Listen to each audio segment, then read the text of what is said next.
अजित पवारांच्या विमान अपघाताची चौकशी करणाऱ्या व्हीएसआर कंपनीचे मालक आर.के. सिंग सीआयडी कार्यालयात दाखल झालेत। विमान अपघाताच्या चौकशीसाठी आर.के. सिंग यांना सीआयडी कार्यालयात बोलवण्यात आलं होतं।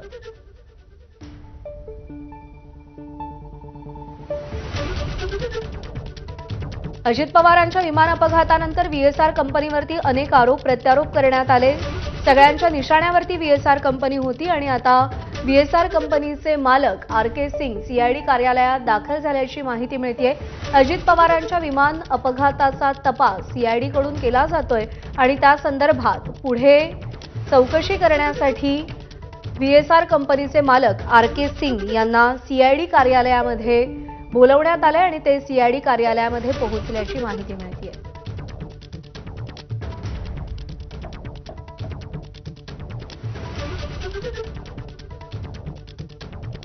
व्हीएसआर कंपनीच्या विमानांच्या गुणवत्तेवरती त्यांच्या मेंटेनन्सवरती रोहित पवारांनी देखील त्यांच्या पत्रकार परिषदांमधून अनेक प्रश्न उपस्थित केलेले होते आणि व्हीएसआर कंपनीवर अनेकांनी टीका केलेली होती, आरोप केलेले होते आणि त्या पार्श्वभूमीवर आता या चौकशीला आणखी महत्त्व प्राप्त झाले।